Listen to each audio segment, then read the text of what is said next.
Blog Talk Radio. Good evening, ladies and gentlemen. This is Ghost here with another edition of True Conservative Radio. I'm your host once again. They call me Ghost, and I thank you for tuning in with me once again.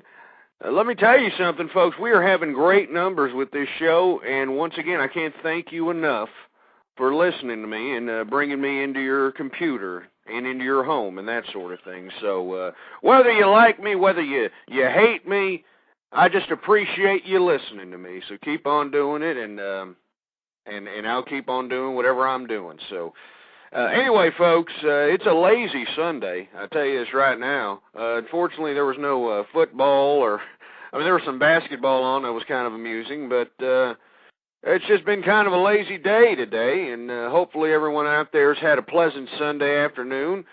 But anyway, back to the agenda at hand here. Today we're going to be discussing the economic policies that's being implemented here in today's modern government, and at the same time we're going to talk about the economic situation that America's in. I do understand that we are in an economic crisis, so to speak, and where we're heading into some negative territory. And this edition of the True Conservative Radio Show is going to delve into certain subject matters on what we should do, how we should do it, and that sort of thing. You can always chime in whenever you have an opportunity to pick up a telephone and give us your perspective on what you feel things should be. The number is 646-652-4869 is the number to call. But I just wanted to chime in once again because I'm getting gang loads of hate mail. All right, I'm getting gang loads of hate mail from people of the left of the persuasion. Obviously, a bunch of long-haired, liberal, bedwetting hippies are going to throw logical fallacies and agitation and that sort of thing. But at the same time, I'm getting a lot of heat from Republicans. And I just wanted to make my stance clear to everyone out there, okay? We need conservative values. It's what we need. And that's what I stand for first and foremost is conservative values. Now, what we have here in today's modern political government, in today's Republican Party, we have had an infiltration. All right, an absolute infiltration of social liberalism bombarding the Republican Party. And what's unfortunate about it is every time I attempt to facilitate debate on this subject matter, all of a sudden these Republicans that were once on my team, that were once on my side, are now throwing logical fallacies at me. They're utilizing the same methods of agitation that these left-wing, long-haired, bedwetting hippies throw at me on a consistent basis. And it's a shame, folks, because I'm a conservative first and foremost. I'm a social conservative. That's why when anybody decided to call themselves a label, they label themselves conservative Republican. Conservative standing for the social value system of the conservative movement, and Republican relating to the politics. But nowadays, the social conservative movement has been nullified. It's been subjugated. I mean, just look at what happened here. And this is my point to all those people that are emailing me all these hateful emails. Oh, you backstabbing the Republicans and all this nonsense. Let me tell you something, folks. The Republican Party backstabbed me. It backstabbed me and every social conservative out there. I mean, just look at how they shut out a true conservative Republican like Duncan Hunter, all right? And yet they're going to allow, like I've stated over and over again, they're going to allow some old piece of windbag, prostate-infected trash like Ron Paul. They're giving this man the forum, the open Republican forum, to spew off his left-wing, long-haired hippie propaganda. He's been given the Republican forum to generate all kinds of funds. Because, I mean, let me tell you something. This man is generating large sums of capital for his campaign. And the Republicans are allowing him to do that. I mean, that's what's sickening about it, folks. I mean, they allowed him to do that, and they're going to shut out a true conservative Republican like Duncan Hunter. But you know what they're doing here? You know what the Republicans are doing to the social conservative movement? They're making us look like a bunch of morons. This is how I know that the social liberals of today have infiltrated the Republican Party. These people are blatant, unapologetic social liberals. And I reject all social liberals because they are what's infecting this society. They're what's corroding it in from the inside out. It's disgusting to me. It's what it is. But let me tell you what the Republicans are doing, folks, and then we're going to get to the agenda at hand, which is the economy. But let me tell you what the Republicans are doing, okay? First of all, what we have here is we have a Republican Party that is basically isolating the social conservative movement.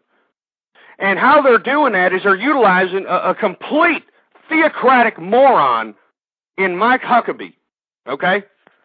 Mike Huckabee. You know, the social liberals in the Republican Party are basically putting the spotlight on a supposed social conservative like Mike Huckabee, and what is he doing? What is Mike Huckabee doing? He's making the social conservative movement look like a bunch of theocratic morons. That's what he's doing. He's making us look like a bunch of buffoons out here. He's making America think that the conservative movement wants to rearrange or change the Constitution into something that looks like the Bible. It's ridiculous. And that's what's unfortunate, folks. There is no true conservative on the Republican ticket out here. And that's been purposely done. And that's all my point is. For all you Republicans that can't see it, for all you Nimrodic buffooneries out there that are, seeing this happen right in your face and you just don't want to admit it, and you want to email me up and throw logical fallacies and use the methods of agitation that these left-wing communists use on me all the time, how can you call yourself a Republican? Let me tell you something, folks.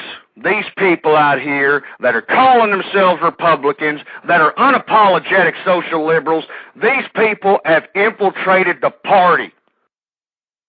They've infiltrated the party, and that's all there is to it. I'm not voting Republican. This program used to be called True Conservative Republican Radio. I took the Republican out of my name because I'm not going to be a part of whatever this Republican Party has turned itself into. It has turned itself into an unapologetic social liberal party, and I remember when the conservative movement was the root, was the foundation of the Republican Party. And now they're shutting us out. That's what they're doing, folks. They're shutting us out. It's ridiculous. Absolutely, utterly sickening to me. It makes me want to throw up. It makes me want to throw up all kinds of nasty garbage because it's just making me sick. Absolutely. Anyway, folks, I just wanted to make my stance on where I stand as far as the Republicans are concerned. And if you're a true conservative out there, don't vote for any of these people. Stay home. Take care of your families.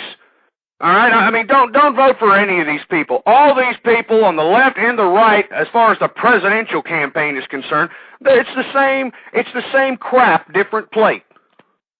That's what it is. So, I mean, the Republican Party, I don't know what it's turned into, and you've got a lot of people out here in the Republican Party, they're turning a blind eye to it, and every time I try to bring it up for some sort of subject of debate, they're utilizing methods of agitation that are utilized by these left-wing communists out here. I mean, that's what's disgusting to me. And these Republicans, they don't even want to admit it. Anyway, folks, I know I'm getting off on a tirade once again, but this is a serious subject matter. I mean, there is a rift in the Republican Party. There is a split, folks. All right, the conservative movement has been subjugated, has been suppressed, has been isolated by the Republican Party. What you have here in the presidential bid for the greatest job in the nation, you've got nothing but a bunch of social liberals, unapologetic social liberals, people that believe in abortion, people that believe that it's okay for women to go ahead and have, 5 or 6 different kids from 5 or 6 different fathers. These are social liberals that believe it's okay to just go ahead and have about 5 or 6 divorces. It's okay to do that. There's nothing wrong with that. They embrace that. It's ridiculous. I'm just trying to save the American family, folks, and I get criticized on a consistent basis because I want to save the American family. The American family was the backbone of America. It's what kept people going. It's what makes a man get up and work 15 hours a day, breaking his back, so he can come home to his family, so he can perpetuate a better future for his children. That's what the American family is, and what am I doing? What's happening? I'm getting chastised not only by these left-wing communists, I'm getting chastised by supposed Republicans. So it's just sick.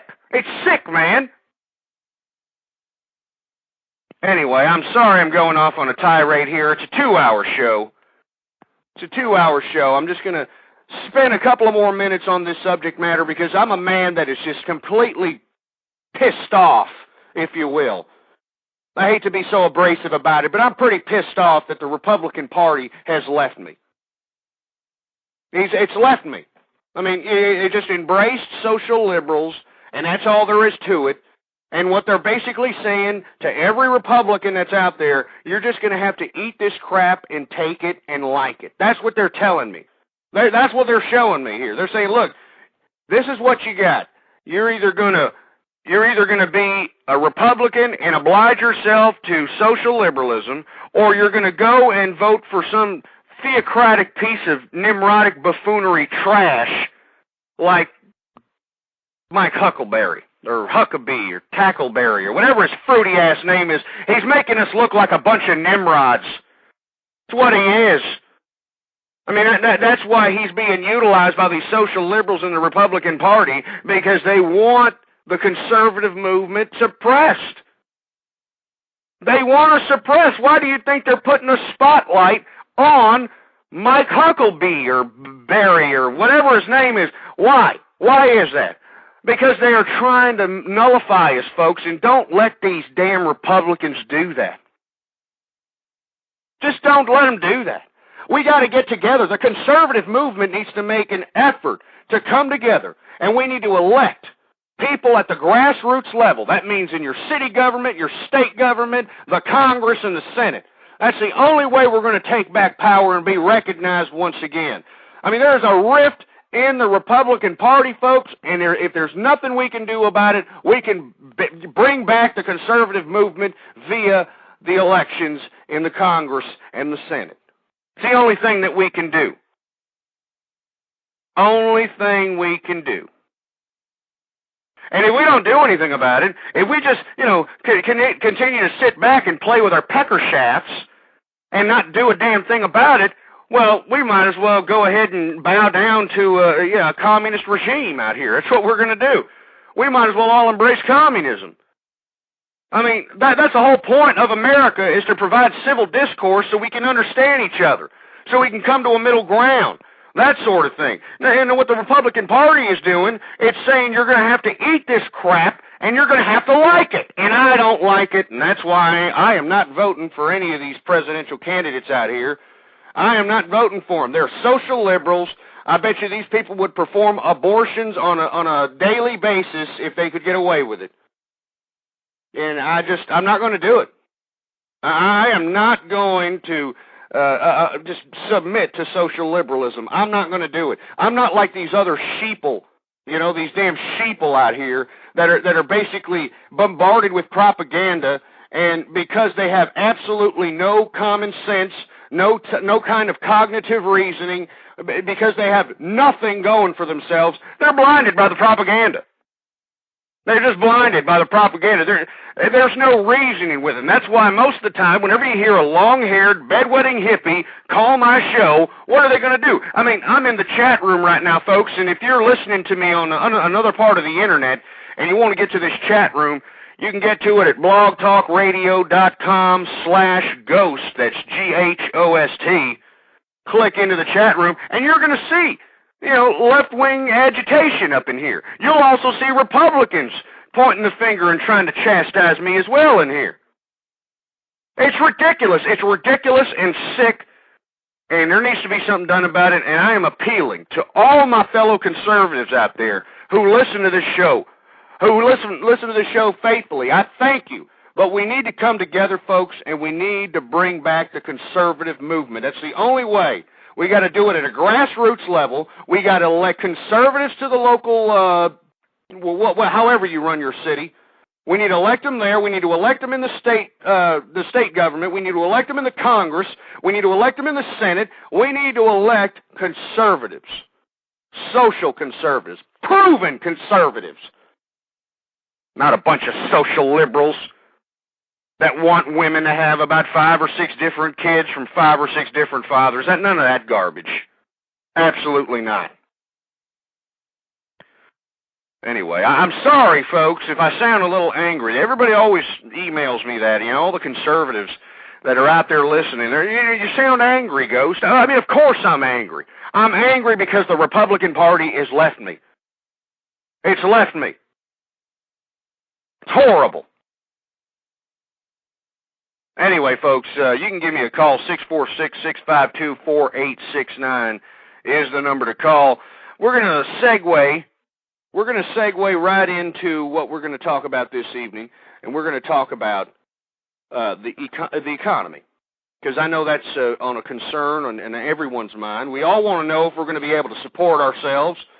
We all want to know if we're going to be able to do something as far as our economic future is concerned, and right now it's looking pretty glib. I hate to be using that Scientologist piece of garbage Tom Cruise's words, but it looks pretty glib out here.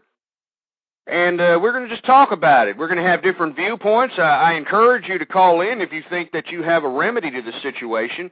I actually wrote a short blog. I know, folks, I've submitted to the blogosphere.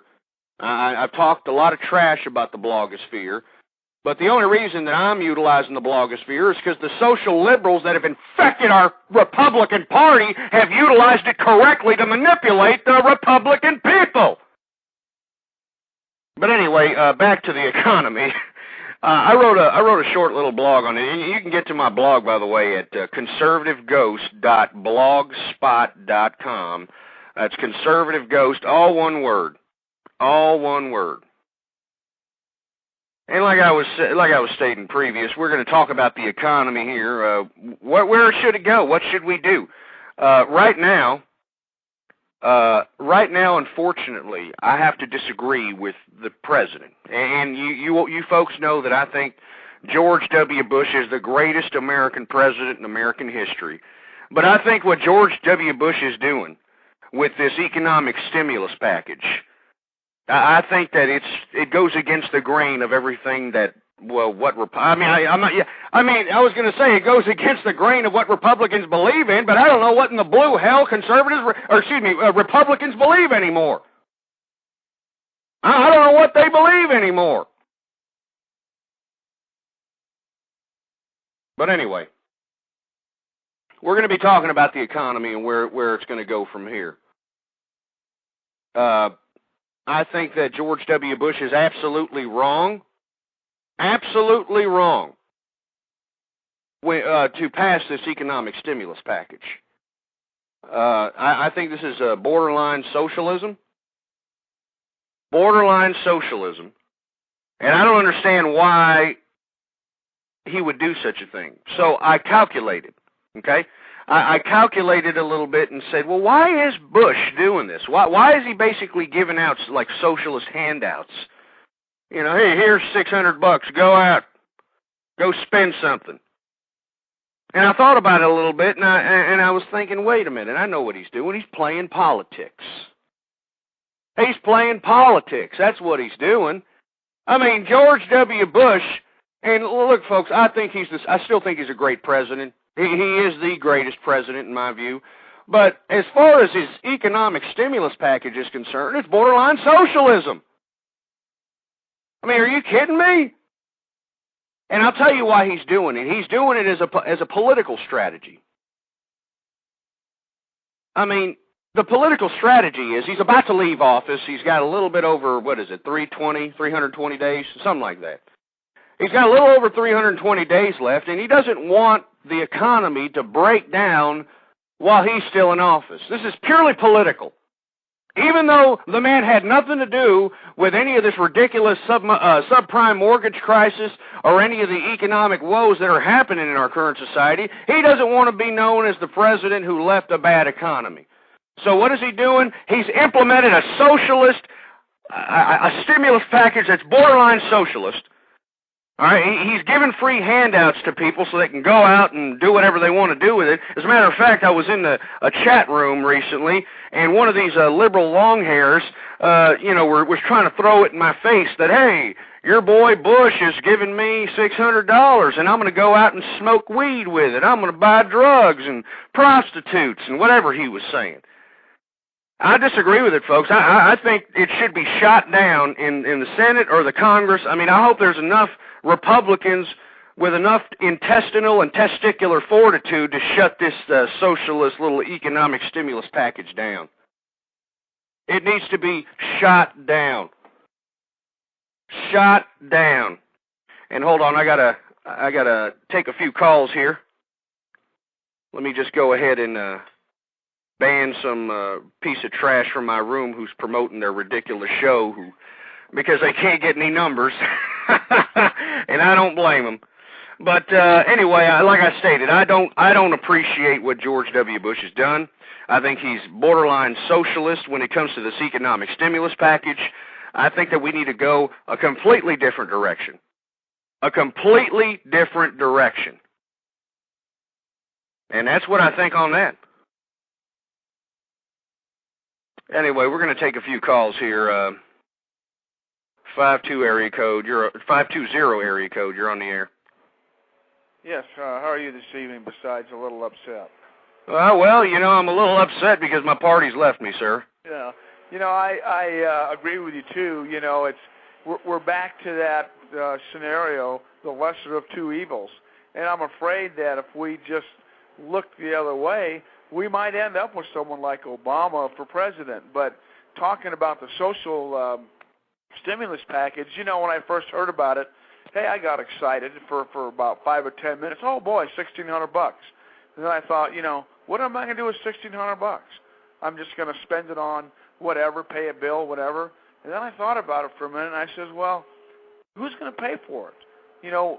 Somewhere along the line, that money has to get paid back. You just can't go out and spend money and not have to pay the bill. So I'm looking at my grandson. I take to school every day. He's 5 years old, and I says, well, he's going to pay for it. And that $1,600, by the time it's his turn to pay for it, it's probably going to be $16,000. Well, and it is unfortunate. I mean, we're taking it right out of the government's pocket and putting it back in the people's hands. And like I was stating previous, it's George Bush. And I hate to say this. I love the man. But I disagree with him when it comes to this stimulus package. I mean, it's socialism. And the only reason he's doing it, it's purely political. Purely political. It has nothing to do with, keeping the economy alive or trying to make it rebound or anything like that. This is what his anticipation is. Okay, we're all getting a tax return here in the next month or so. Okay, and depending on your income level, I mean, it should be, unless you're over the bracket, then you're paying stuff back. Right. But most folks are going to get, their money, and once they get their money, it should suffice them up until these May handouts that are apparently going to happen.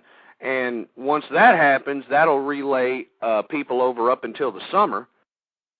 And then by the time fall and Christmas come around, that sort of thing, they're hoping that the stimulus package and tax returns basically recoups everything in jobs by the time of the fall, so that when it comes down time to election time and George Bush is out of there, we're going to really see the economic crap hit the fan, if you will. Yeah, and it's a Band-Aid that's just on a wound that's not going to heal. And, unfortunately, sometimes, because the economy does have a cycle, and sometimes we just have to bite the bullet for a year or two and let the smoke clear, if you will, pay our bills, and get back on track. And that's the right way to do it. I mean, that's just, if we've overspent, I've overspent, you overspent, or whoever did. Pay our bills, bite the bullet, and get past it, and let the economy build it back itself on its own without just throwing money at it. That's what the government does. They just, where's the problem? Let's just throw a bunch of money at it. Absolutely. And you know what we need to do is start cutting this fat that we have on that's sucking off the government teat, if you will. I mean, you've got a lot of social programs that have done absolutely nothing for our society. The only thing it's done is created an entitlement generation that believes that they need something for nothing. And we need to cut that fat out, and a whole bunch of other areas to cut the fat out, because we definitely need to recoup some of these debts. Yeah. Well, we have to pay for all the illegal aliens and coming across the border. You know, that's a pretty big expense. You know. Oh yeah, and you know what? I was actually going to make that also a subject matter, because that's tied into the economy. We've got these illegals. Not only are they sucking the government teat, but they are devaluing the cost of labor. I mean, they're devaluing the cost of labor to a point where it's at unlivable standards at this point. And I don't want to hear the nonsense that they're doing the jobs we don't want to do. You know what? That is total nonsense. It is malarkey. There isn't a job in this country I wouldn't do if I had to pay a bill, period, end of story. Exactly, sir. You know what it is, and I've stated this previous, you know, it's mostly the people on the left that want to put this humanitarian spin on this immigration problem. You know, they always try to stipulate that, well, these people are coming in for a better life, a better country, and this and that. Well, first of all, they're breaking the law to do that, all right?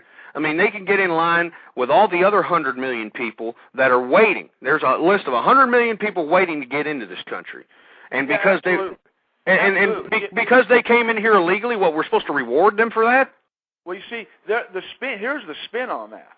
The spin is now they're called undocumented workers, you know, instead of an illegal alien, someone that snuck across the border, breaking the laws. You know, the jail cells down here in Arizona, and I live 60 miles from the border, the jail cells are 30% illegal aliens that have committed violent crimes.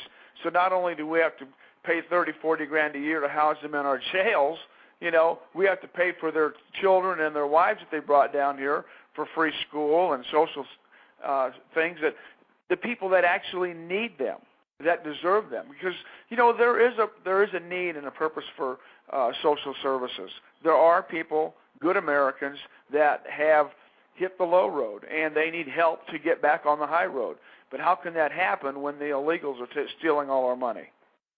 Well, and that is true. I mean, they're stealing a lot of social programs out here that people that are really Americans aren't qualified for because of some legal paperwork or mumbo jumbo and that sort of thing.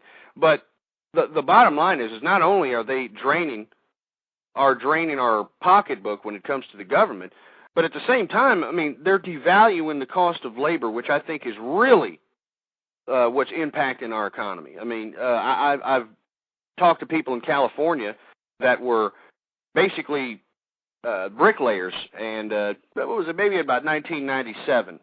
Bricklayers at the time made pretty good money. They made about $20, $25 an hour. And you'd think as time goes by, either the pay would stay the same or go up. Well, it's actually gone down to about $10 an hour. This is 2008. It's gone down to $10 an hour, bricklaying, because of the fact that California is just completely infested with illegal aliens out there, and they've devalued the cost of labor so much that this is the recourse that you're seeing out here. Yeah, and it's come to greed. You know, when the housing market was booming, and all the builders were getting premium for these houses, and then selling out our jobs for $10 an hour. I mean, they just lined their pockets. And it's a disgrace. But I'm so concerned, and you got to shed some light on this. I'm so concerned that if I turn my back on the Republican Party, because I agree with you as well, I'm very strong, conservative type person. I'm probably the second man on the planet besides you that loves George W. Bush. But there's nothing wrong with that, sir. I think I think when history plays out years from now, it will show, especially if we're allowed to complete our mission, in the Middle East and bring those morons out of the 7th century and have them join the rest of the world. Absolutely. But anyway, I think he's a great president, will do a great job. But, again, it's a sellout. And if we don't, whoever the Republican candidate ends up being, if we turn our backs, then we're going to be stuck with Obama or Hillary or one of those other idiot morons. Yeah, and that does worry me. Don't get me wrong. But the problem with just accepting the fact that we have to pallet a social liberal in the Republican Party, it just defeats, it's just basically defeating the whole purpose of the Republican Party. You might as well make it an offshoot branch of the Democratic Party. There really is no fundamental difference outside the fact that one's calling one side a Republican and the other side's calling the other side a Democrat. They both are wanting to create more government bureaucracy. These people, the Republican Party nowadays aren't about less government. You got John McCain up here that's supposed to be the big, front runner for the Republican Party. If you look at this man's record, this man, I don't know a man that's worse at putting government regulation in private business or passing more regulation that's borderline unconstitutional, like with this McCain-Feingold bill. I think that's just probably one of the most unconstitutional bills that I've ever seen. Yeah, go ahead. Lieberman's more of a conservative than John McCain. Yeah, no kidding. And what I don't understand is we're going to have to settle for this man. Look, I'm glad he thinks he's a maverick. I'm glad that he'll go out there and kick tail out there in the Middle East. But I really don't know. Maybe he won't. I don't know what his true agenda is. There's not a clear conservative that really means what he says and says what he means out there, and that's what's really concerning me. That's why I don't even want to go vote. Yeah, I had a radio show this morning. I have a car talk radio show, and I'm not here to promote it, but I got off the beat of talking about car repairs and jumped into a little bit of a political stance, and I was whining about oil and how we're selling our souls out to the Middle East for this oil. And, and I was talking about how the car business and the oil problem were kind of closely related because, we have enough oil in our own land to at least keep us going for 20 or 30 years or so, and that gives us that window of opportunity to create that alternative energy that we need. And so why do we have to be held hostage and lose our Marines for this oil that we already own in our own backyard? I just don't get it. Someone has to explain that to me. Well, you're talking about offshore drilling off the coast? I'm talking about wherever the oil is. I'm talking about why the caribou have more value in this world than humanity. That's what I'm talking about. Well, I agree with you, sir, but that goes back to the liberal persuasion of the American government system. These people want to preserve forests and preserve this and preserve that. They're utilizing political correctness like McCarthy utilized communism during the McCarthyist era. They're utilizing this political correctness garbage basically to take over power. And it's proven to be wrong because when they built the Alaskan pipeline, they were crying bloody murder. Oh, we're going to lose all this and that and the other, and we're going to the forest and the animals. And now they're overpopulated. They don't even know what to do with the animals they supposedly intruded on. But, it boils down to money and oil and power. And if we don't get a grip on that, they still have a grip on us. And, the thing about it, I'd like an alternative source of energy. I would. Everybody's trying to look for one, but unfortunately, oil is the only thing that's out there that's cheap, that's available, and that works the best. I'm a free market system guy, and I understand that the market basically dictates what's hot and what's not. And there's nothing cheaper than oil at this point. There's nothing that works better than oil at this point. If there was, we would have found it by now, or we'd be using it by now. I know that they're trying to utilize this ethanol, which I think is just a ridiculous concept. Have you heard about this, sir, corn ethanol? Oh yeah, it's silly. And you know what really upsets me the most about this is, during the Clinton years, I mean, they didn't do a stinking lousy thing about energy. Now all of a sudden they're jumping up and down. Oh, we got to fix the energy problem.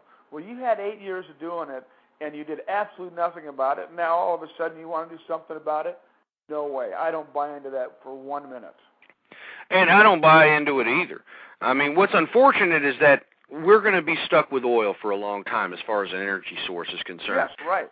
And the thing about, ethanol, what really concerns me is that what the movement behind the green movement, I think it was one of the first people that started Greenpeace stated recently in an article that 80% of the green movement are socialists.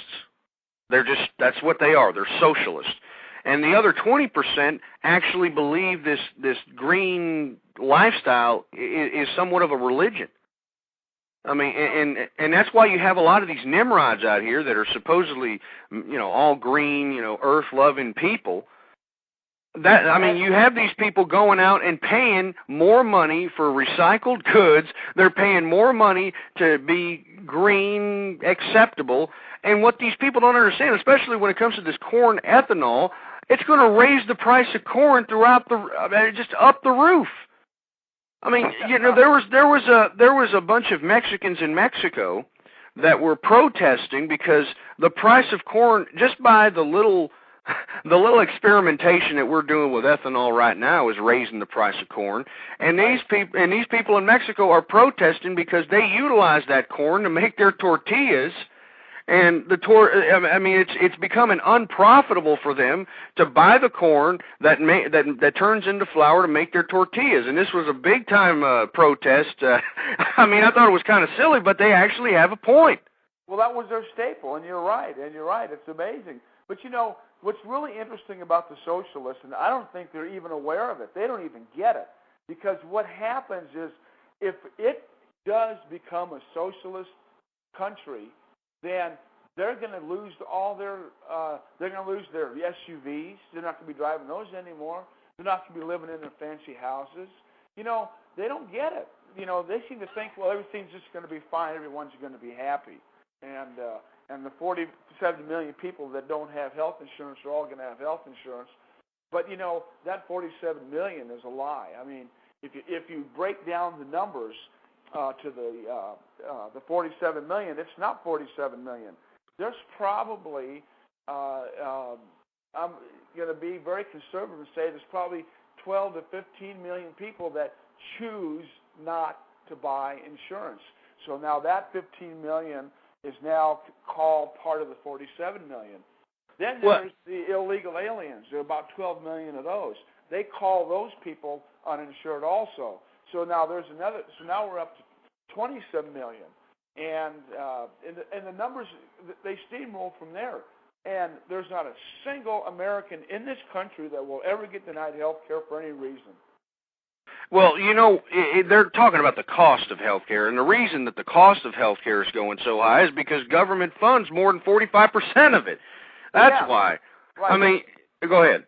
Yeah, and I was going to say, and then the rest of the people that don't have health care that are on the 47 million list is because they're on social access, or they're on Medicare or Medicaid. So they have the health care anyway. They're just on the list because they don't have an insurance policy. And you're right.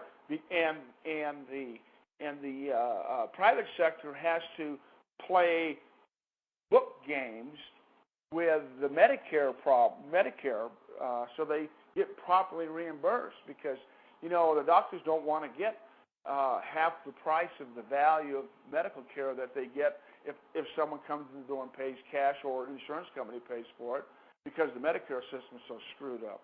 Absolutely, and that's why the medical industry is in shambles, is because you've got the government already paying for almost half of it, and that leaves barely half of the other half available for capitalism for the health industry. I mean, these people need to make a profit. These people may invest in machinery, they invest in doctors' offices, lighting, the whole nine yards. I mean, you name it. Yeah. But I mean, it's unfortunate that no one sees this. I mean, everybody just wants to say, hey, let's go ahead and have handout health care. Well, that's because we're fed a bunch of garbage. And here's a point, and this is why. Because, the average Joe that walks into the voting booth and says, you know what, I'm going to vote for so-and-so because Grandma Jane said that was a good idea. And the only reason they say Grandma Jane said that was a good idea because they aren't paying attention to what the politicians are saying. And a perfect example of that is last Monday, we had the kickoff of American Idol, okay? And the competition of that evening to American Idol was the Democratic debate. Well, 10 million people watched the Democratic debate, and 30 million people watched American Idol. What does that tell you? Well, that's obvious liberal propaganda. Remember, they're trying to dumb us down, the liberals. They're trying to make us ignorant. It's obvious because they're pulling the wool over our eyes here. They've already infiltrated the Republican Party, and now they're trying to pull the wool over our eyes by saying, hey, if you elect us, we'll give you anything you need. I mean, have you ever compared a speech from Fidel Castro or Hugo Chavez and compare it to Hillary Rotten Clinton and Obama and that other Edwards guy? I mean, it's a carbon copy. 100%. That's what it is. It's a carbon copy, and I mean, we're going down a slippery slope here to either socialism or communism, one or the other. And we need to stop it before it just blows up in our faces and that sort of thing. You're right. And the only way we can do that, and you pointed out that earlier in the show, and this is the only way we're going to get after it, is we have to do it locally. We have to get our congressmen, our local elected officials, conservative values back into place because they're the ones that are going to be the driving force. Absolutely, man. Well, you said you had a show. Do you want to go ahead and plug it here? I do a show every Sunday morning at 11 a.m. Eastern Time. It's called Auto Talk USA, and I have a website that's www.mycarstats.com, and we're actually a consumer advocate. Don't get confused with any kind of a liberal action here, but we're okay. A consumer advocate for the automotive industry. I spent 35 years in the automotive industry, and people need just to have information and be armed with information so if they do have car problems or car issues, they can be able to take care of them. Absolutely. And I thank you for calling in, sir. I mean, appreciate your insight. I got a whole bunch of calls here. And Good. Yeah, I took up too much of your time. I enjoy your show. I'll enjoy the comments of the rest of the callers. Thank you very much, sir, and you can call in anytime.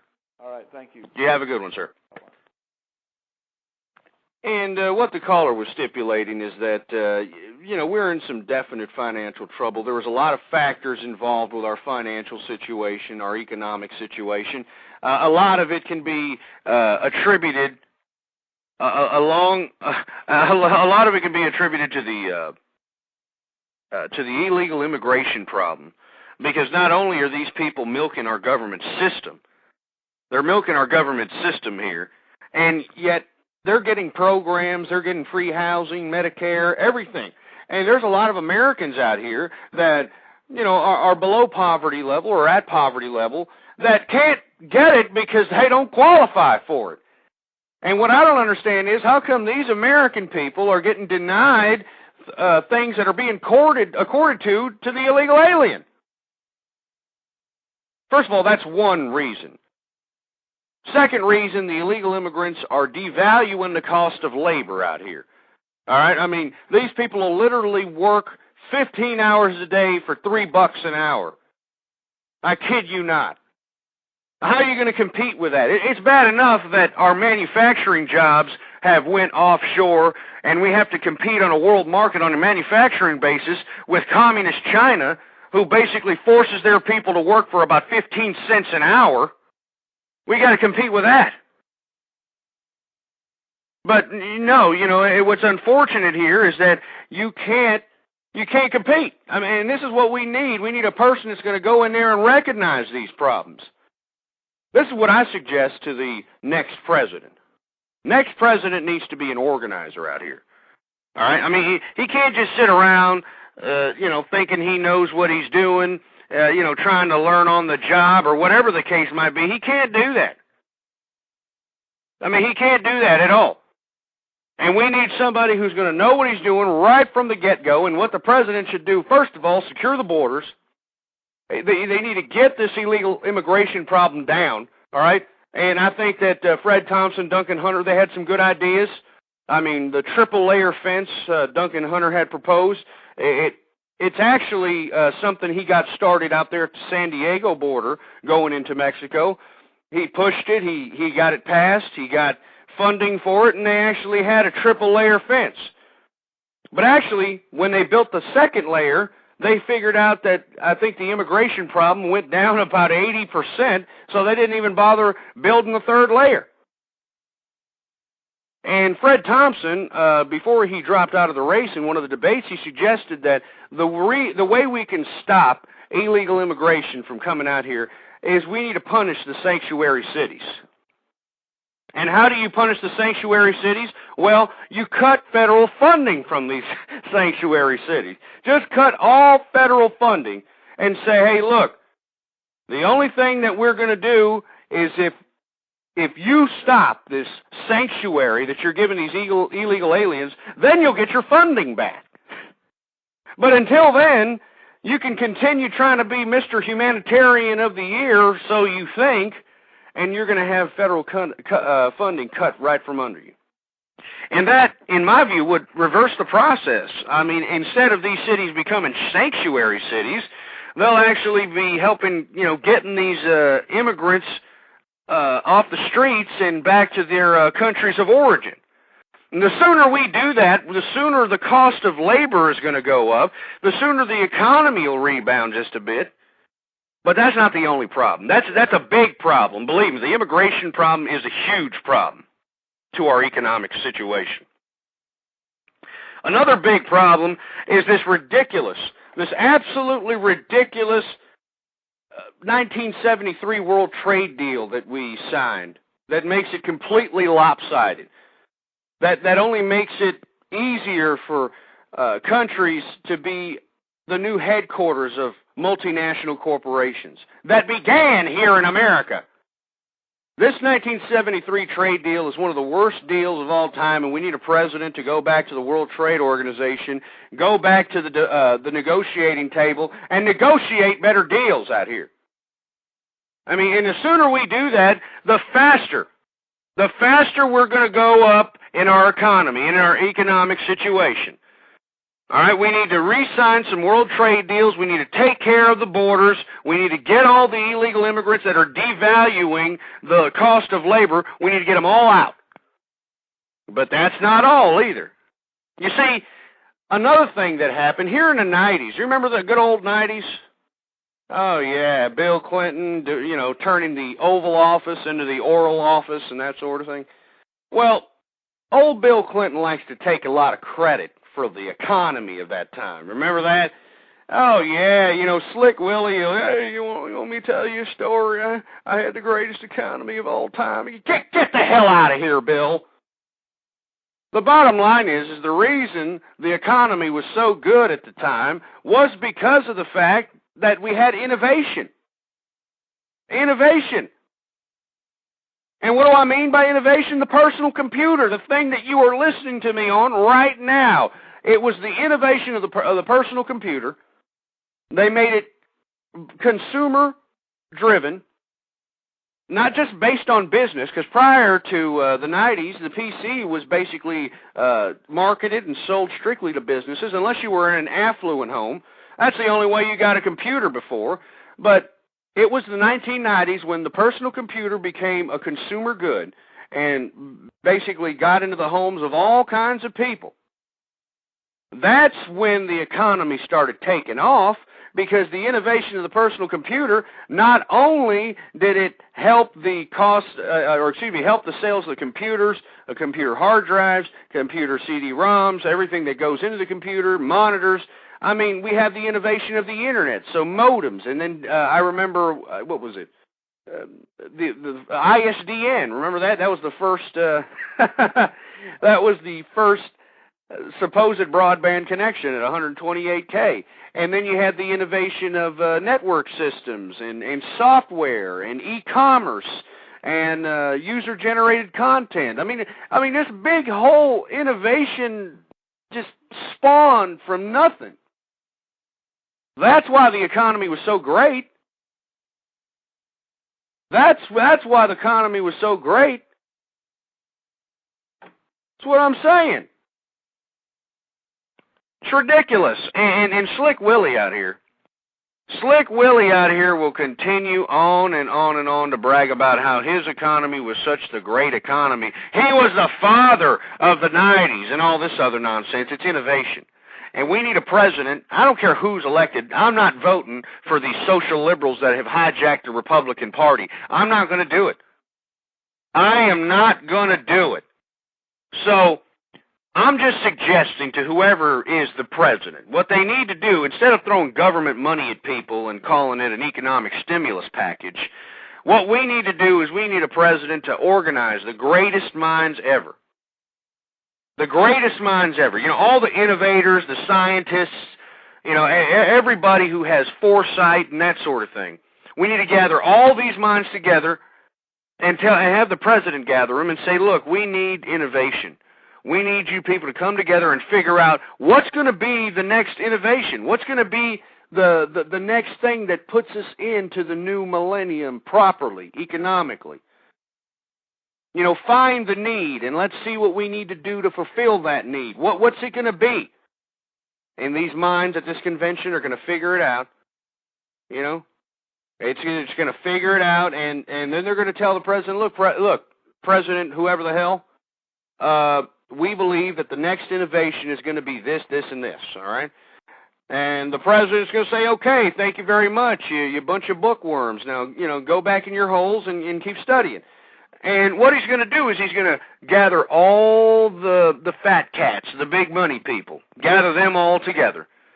And he should say, look, if you invest in what these people, these innovators have stated, if you invest in this, I will give you tax-free on your investment, on all profits generated. Just as long as you continue growing, just as long as you continue to provide jobs in America, it's just tax-free profits.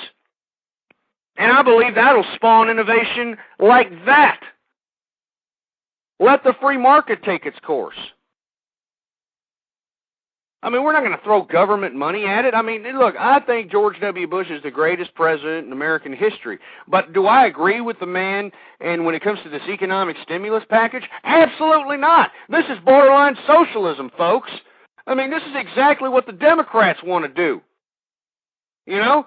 That's what the Democrats want to do. They want to throw government money at the problem.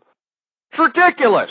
I mean, and the only reason George W. Bush is doing this, like I stated before, the reason he's doing it is because he doesn't want to be the president that let the economy just dwindle. He doesn't want to be the president that left a horrible economy.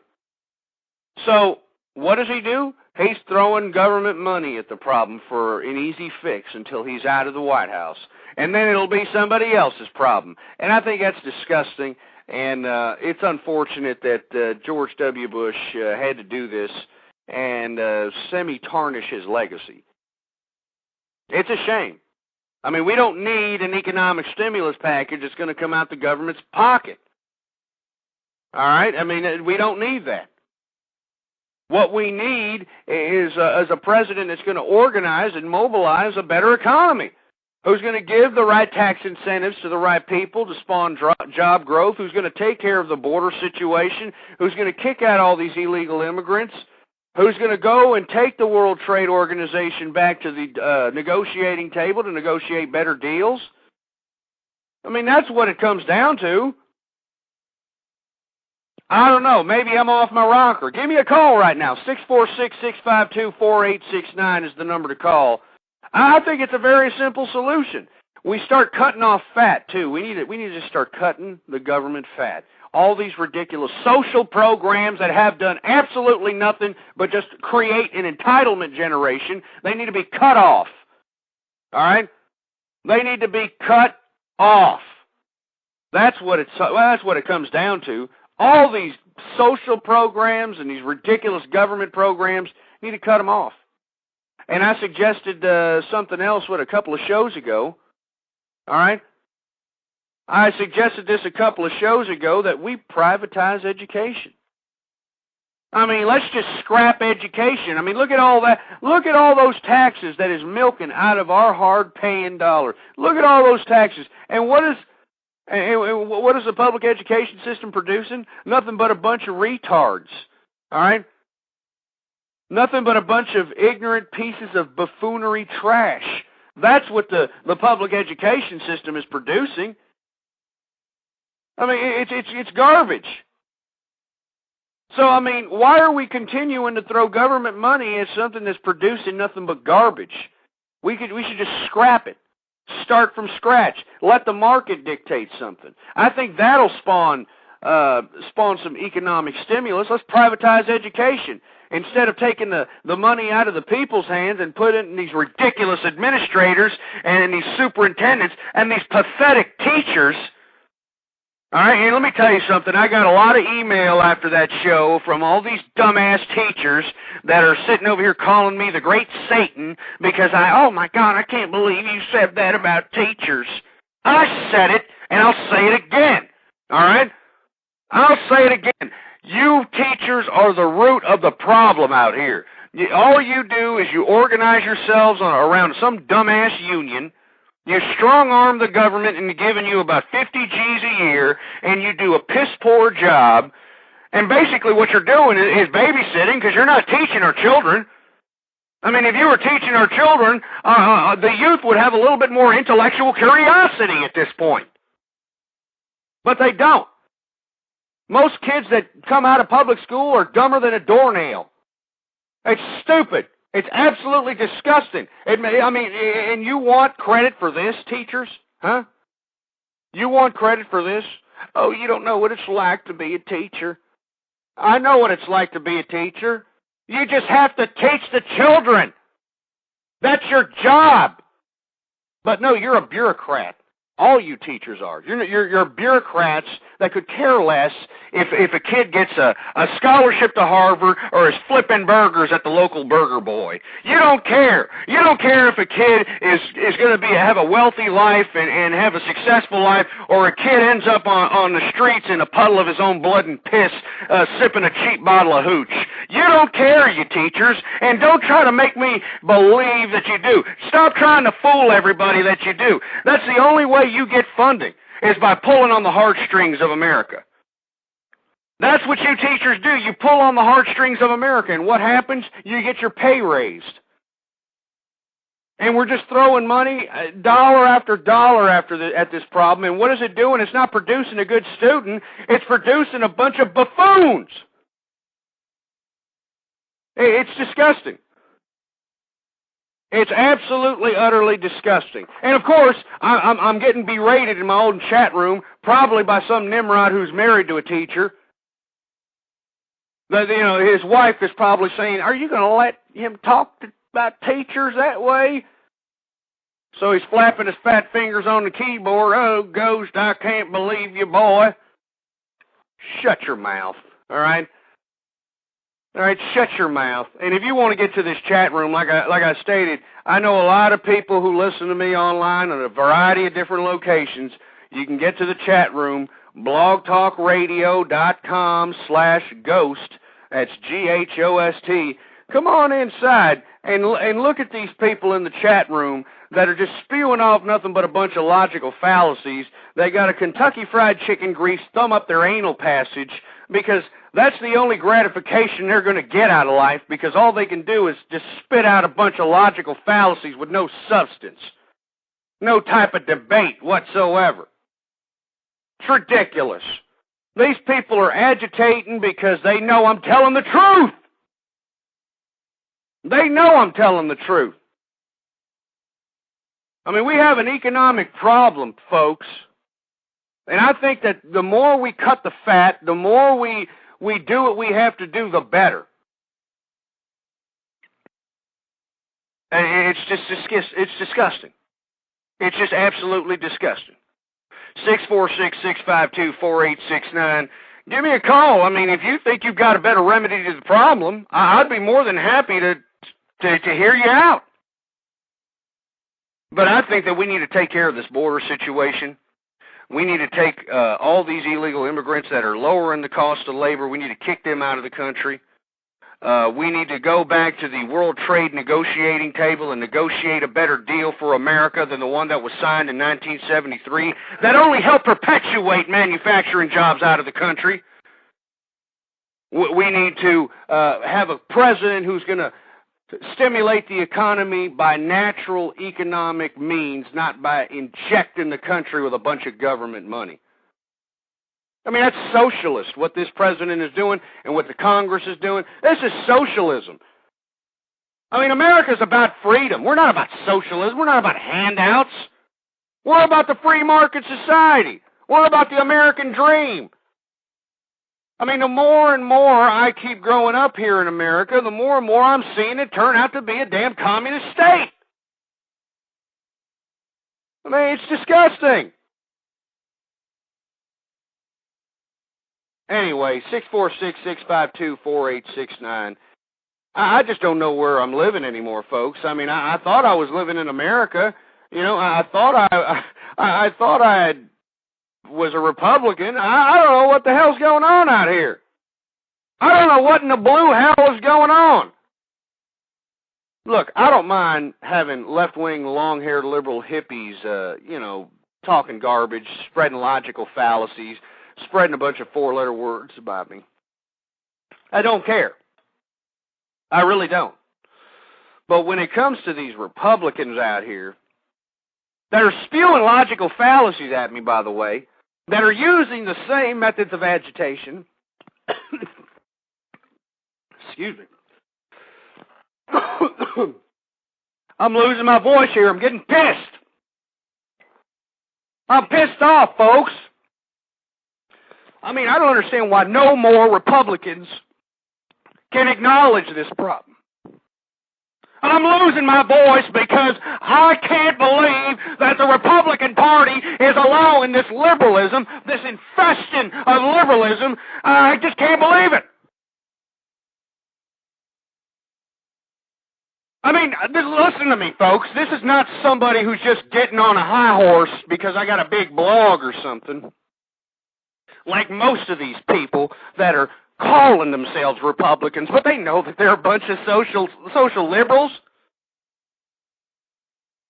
They all know it. They all know it, and I know it. And I'm angry. I'm angry because a lot of what's going on in our economy today has a lot to do with the communist garbage. This is what it is, communist garbage. And look, I'm sitting here in my chat room, and look, folks, I know there's a lot of conservatives out here that listen to my show. I get lots of emails.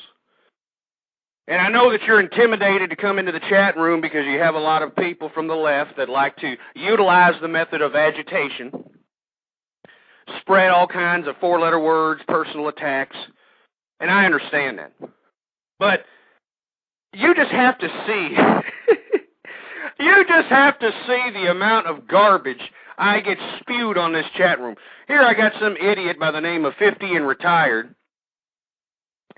He's sitting here stating, oh, as long as you look like Ghost, a white man, it's okay to be here illegally. No, it's not. I don't care where you're from.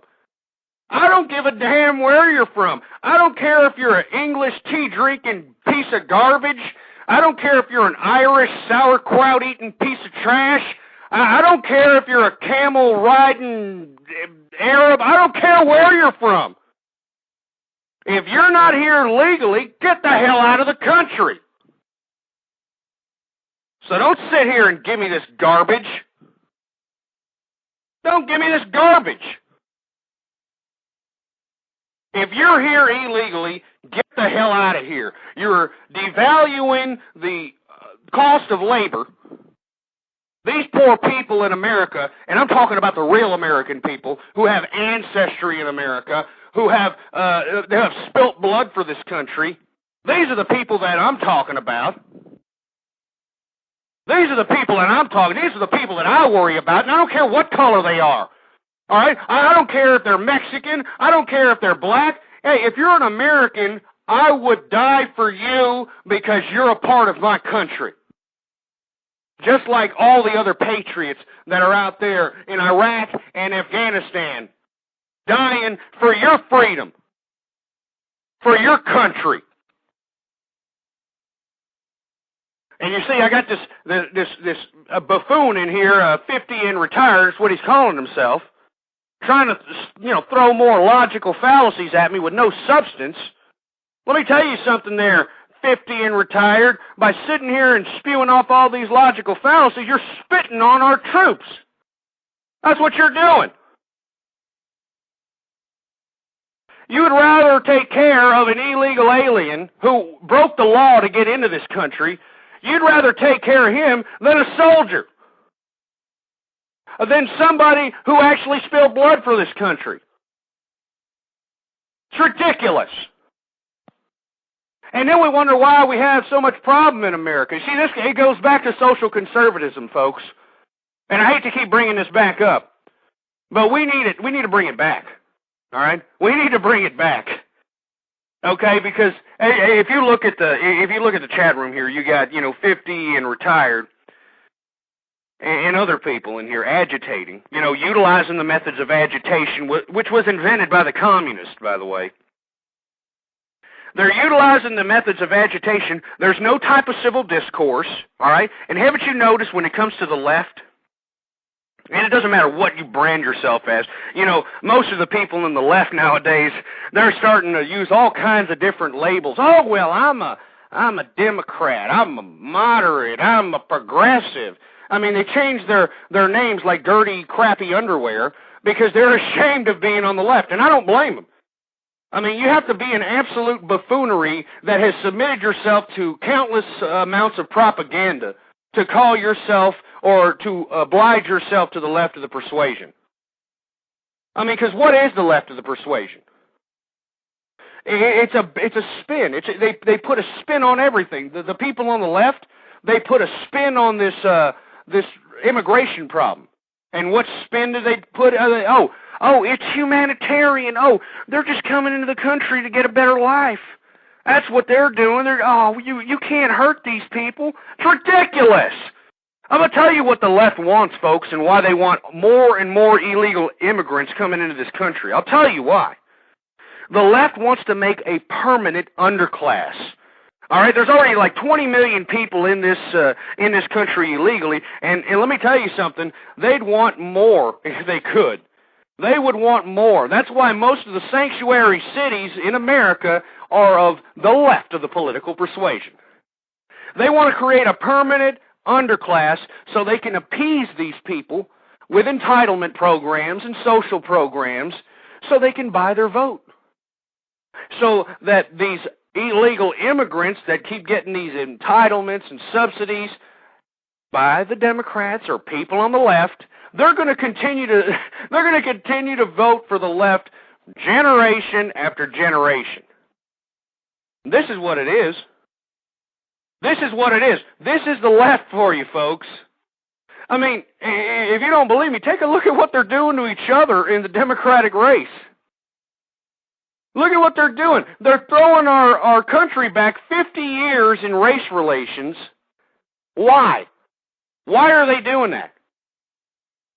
Because they are propaganda machines. You got to appreciate the amount of propaganda that the left puts out. I mean, I just can't believe it. I mean, they're throwing us back 50 years in race relations. You got Hillary Clinton, trying to, cause a rift in gender, which is ridiculous. And this is what these people do. This is what the left does, folks. And what's their remedy to the problem, the economic problem of today? Oh, let's just give the people government money. Let's just go ahead and give them a handout. That's what we want. We want a handout. Let's give them a handout. Then they'll vote for us. And if you don't believe that the left are borderline, or if not, authoritarian communists, let me tell you why I believe everyone on the left is authoritarian communists, okay? First of all, you can't disagree with the left, okay? And if you disagree with the left, and if you try to say, hey, look, let's try to have a debate on this subject matter, there's no debating about it. Right off the bat, you're going to get the methods of agitation from people on the left. They're going to call you all kinds of ridiculous names. They're going to regurgitate the same talking points that their propaganda feeds to them. There's no substance, no type of credibility whatsoever. It's just, name-calling, personal attacks, all that. That is, first of all, by definition, that's authoritarian, okay? Communism, the left wants everything given to them. I mean, haven't you noticed that? Oh, well, give us an economic stimulus package. Give me my $1,200. Give me handout health care. I mean, the people on the left are not going to be happy until the government is giving them everything. I mean, everything. Everything from their house, their car, their job, their wife, their dog, their goldfish. I mean, they want the government to give them everything. And we need to stop this, folks. I mean, we're living in a new day and age here. All right? We're not living in communist America here. This is not communist America. And everybody on the left is a communist. And I could care less what they try to tell me. Oh, we're not communist, Ghost. We're not communist. Yeah, right. Yeah, right. You're a communist. I mean, you know what? Why don't you compare a Fidel Castro speech or a Hugo Chavez speech with Hillary Rotten Clinton, Obama, or Edwards, or anybody of the left for that matter, and see that it's a damn carbon copy. It's a damn carbon copy. I mean, it's what it is. I mean, you can't claim that these people are not communists. You can't claim that. Everybody on the left. I don't give a shit who you are. If you're on the left, you're a damn communist. All right? And there's no ifs, ands, buts about it. I mean, you're a communist. All right? And that's all there is to it. And look, Left of Center, who called into my show yesterday, look, if the government is taxing me clear to hell, they had better give me something. Give me something. See, this is what the left is all about. Give me this. Give me handout health care. Give me this. Give me my car. Give me my job. Give me my wife. Give me my dog. Give me my house. Give me my goldfish. Give. That's the only thing the left is perpetuating. That's the only thing the left is perpetuating is an entitlement generation. Why do you think our work ethic has gone down the tubes? People want something for nothing. That's what it is, man. Nobody wants to, get their nails dirty and go out and work for a living anymore. Everybody just wants to sit back and, oh, you know what, won't you give me something? I'm going to just give me something. You don't deserve nothing. You don't deserve a damn thing. I mean, bottom line, you don't. And you know what? The Poor People's Campaign out of Chicago, he listens to me on a consistent basis. The man is of the left of the persuasion. Let me tell you something. The Poor People's Campaign. I believe that the African American in America deserves reparations, and I've already stated this. Okay, the black people have been suppressed and subjugated, and I believe they deserve reparations. But I don't believe they deserve reparations from the American government. They deserve reparations from the damn Democrats, because the Democrats was the party that invented the Ku Klux Klan. The Democrats were against the 13th, the 14th, and the 15th Amendment. All right? 26% of the Democrats voted in favor of the 13th Amendment, right? Now, how many Democrats voted for the 14th and 15th Amendment? Won't you give me that? Won't you give me that little stat? Tell me how many. None! None of them did. So, I mean, you know, with all due respect, Poor People's Campaign out of Chicago, I respect what you're doing. I respect, you know, that you're out there doing what you have to do. But to sit here and be rused by these Democrats, it's just ridiculous, man. It's ridiculous. I mean, the Republican Party, and you know, I know I've disrespected the Republican Party at this point because they've been hijacked by social liberals. But the bottom line is that you need to wake up. I mean, these Democrats do not have the African Americans. They don't have their best interest at hand, if you will. I mean, they don't. I mean, just look at what they're doing to poor Barack Obama. I mean, look at what they're doing to this man. They're making him out to be the ghetto candidate. Seriously, and the Clintons are doing that. I don't know if you've been witnessing what the Clintons have been doing. As a matter of fact, I don't know if you all heard the final comment that Bill Clinton made, of course reinforcing the fact that Barack Obama was black. He's stated that about 1 billion times. But, you know, he made a, you know, funny remark, and I'm paraphrasing here. He said something to the effect of, well, you know, if Barack Obama wins South Carolina, big deal, because Jesse Jackson won it. Oh, when I heard that, I was like, what? What are you talking about? I thought this was Bill Clinton here. I thought this was the first black president. Oh, my gosh. It's ridiculous. You know what, left of center, I know you're trying, and once again, you've been fed so much propaganda from the left that you're just trying to, you know, come at me with talking points. Oh, I'll come at you with a talking point. Was it not the Democratic Party that created the Ku Klux Klan? I mean, it was. So how are you going to compare a party that invented the Ku Klux Klan to a Republican or supposed Republicans that didn't show up to whatever black or African American debate that you're suggesting here in this chat room? How can you compare the two? You can't. The only way you're doing it, left of center, with all due respect, is propaganda. Propaganda. And you need to get the propaganda out of your head and start thinking for yourself as an individual. You know, as an individual, you need to take it, man. I mean, the Democrats do not have the African Americans' best interest. I mean, the Republican Party was invented on creating an abolitionist United States. It was born off of abolitionism. All right, I mean, look at the black colleges, left of center. The black colleges are named after radical Republicans. Morehouse College, a radical Republican, abolitionist. Howard College, you know, an abolitionist, you know, radical Republican. It's ridiculous. And you see, once again, I mean, you know, she's talking points, oh, the Lincoln Republicans are not like Republicans of today. Of course, you completely bypassed the question I asked you, left of center, and that's, was it or was it not the Democrats that invented the Ku Klux Klan? You know, I mean, it's ridiculous. It's absolutely ridiculous. And, of course, you're not even going to acknowledge it. You've been fed so much propaganda that you're just not going to acknowledge it, and that's fine. That's okay. But how come in the 2002 speech at New York when Bill Clinton was discussing, or excuse me, when he is disgusting, but when he was discussing to Democrats how to take the Democratic Party back to the White House. Remember that? Do you remember that? He was discussing, strategies on how to bring the Democrats back to the White House. Do you remember that? When did he acknowledge anything when it comes to civil rights? He didn't.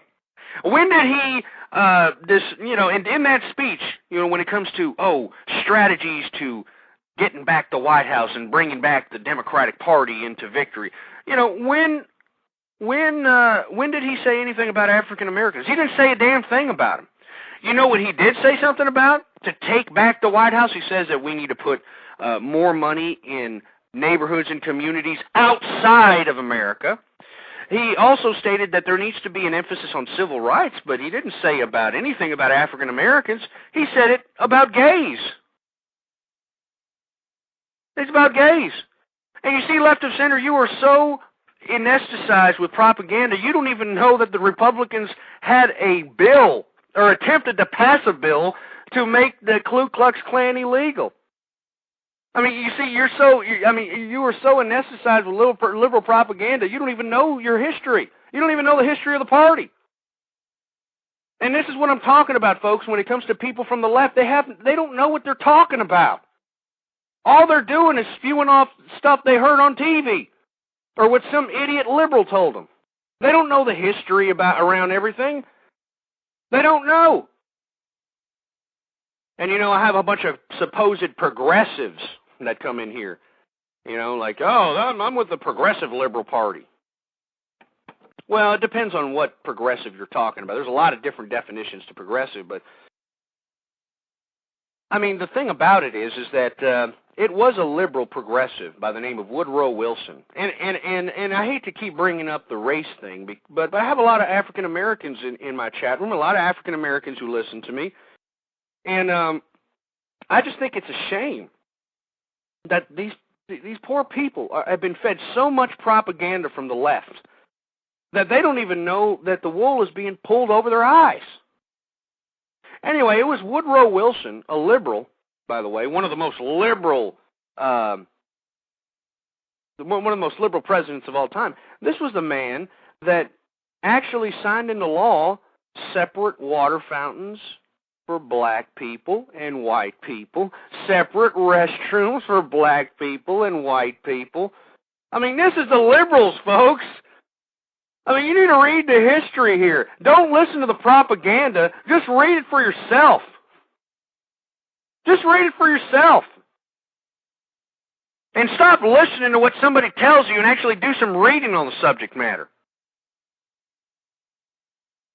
Now, I understand that we're off topic here, but it just really irks me, folks, that, especially these liberals, and this is why I'm taking so much offense to the social liberals infiltrating the Republican Party. Because liberalism is communism. And it don't matter what way you want to rearrange it. I mean, it's what it is. And it's just unfortunate, man. It's just really unfortunate that the left of the political persuasion, this is how they operate. This is their MO, method of operation. Anesthetizing people with propaganda without any kind of substance, without any kind of real substance-filled foundation whatsoever. And it's disgusting. It just really is. Anyway, folks, 646-652-4869. We were talking about the economy here, but I'm getting off on a tirade about the liberals because, the liberals are a bunch of losers. I mean, the father of communism, Karl Marx, which most of these people on the left like to look for inspiration. I mean, Karl Marx died miserable and broke. And this is what you want? You want his theory? I mean, he died miserable and broke. I mean, Karl Marx was raised by, he spent his whole life being supported by Friedrich Engels. And this is what you people on the left want? A failed experiment? Is this what you want? I mean, left of center, a poor people's campaign, please call me. And let's have some civil discourse about this subject matter. Because, this is serious.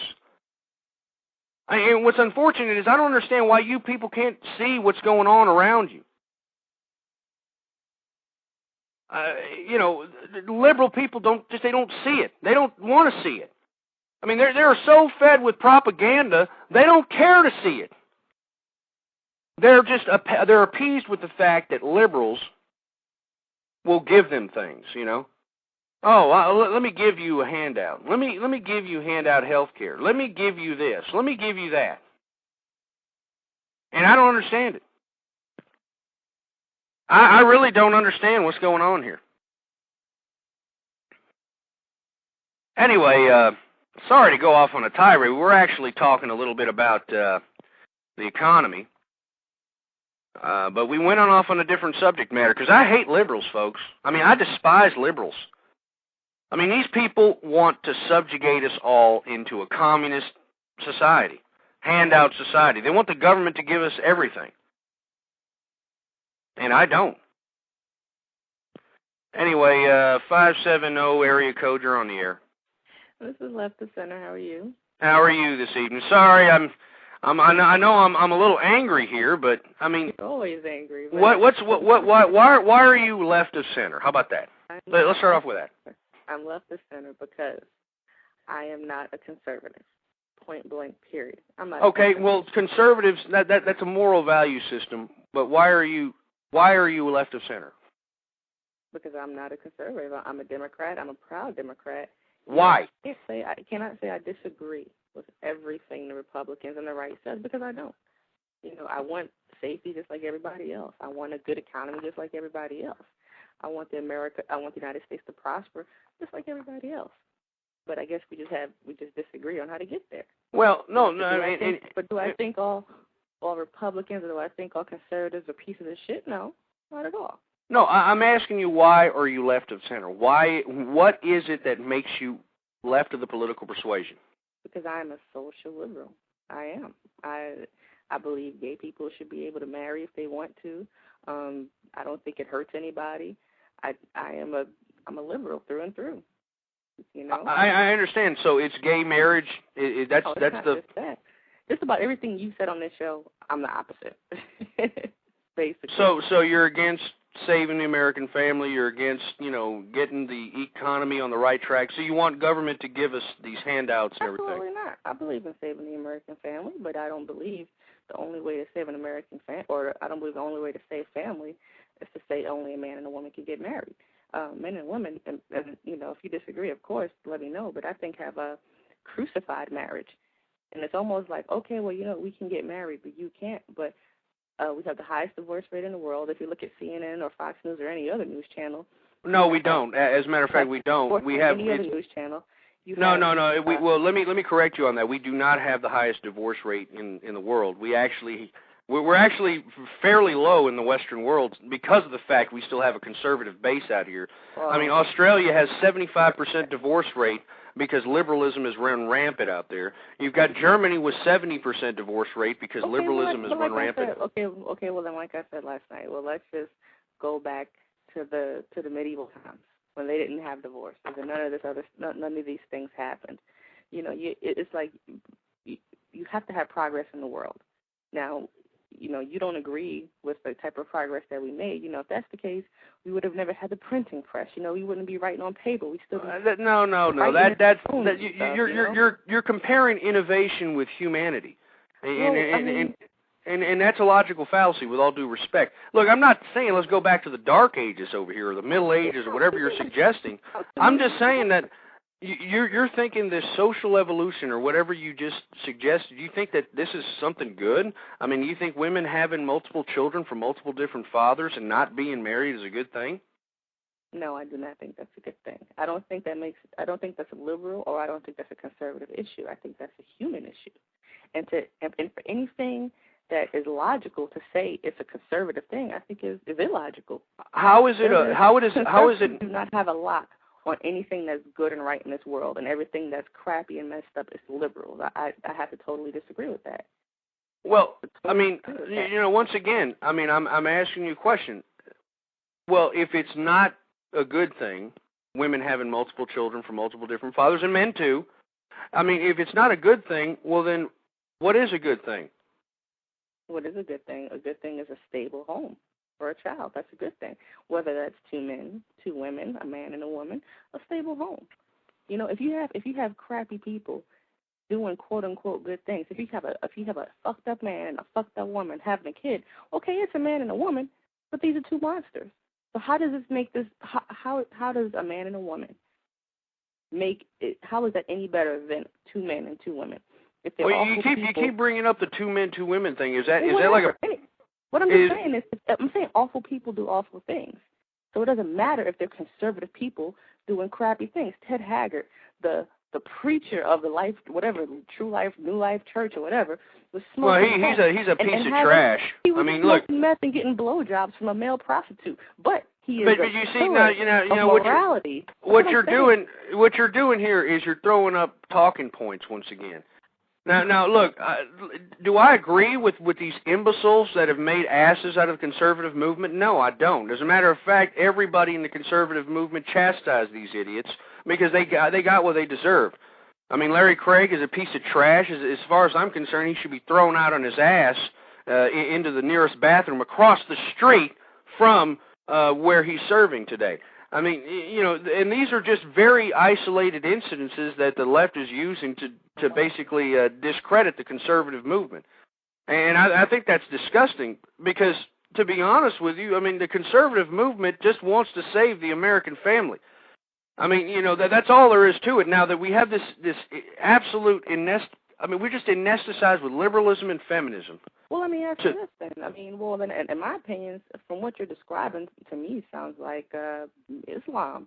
You know, they don't have this stuff over there in the Muslim world. Why don't we just all pick up a Quran, I'll throw a burqa on, you grow your beard out, and we can just... You see, that's another logical fallacy, because I have never, ever, ever stated on this program that I want to subjugate women. I've never said that violence on women is okay. I've never stated anything like that, and yet, once again, people on the left, they're going to go ahead, they bring up, oh, well, you want people in burqas, and you want women barefoot and pregnant. If you want to have a discussion about it, let's have a discussion about it. But you see, I'm trying to have a discussion with you, and yet you throw talking points like that make no sense. I've acknowledged the feminist movement. Excuse me. I've acknowledged the feminist movement's role in society at the turn of the 20th century. I understand that women were subjugated. They were denied the right to vote. They were denied the right to work. That's already been rectified. Women have an established equality in America. I accept this.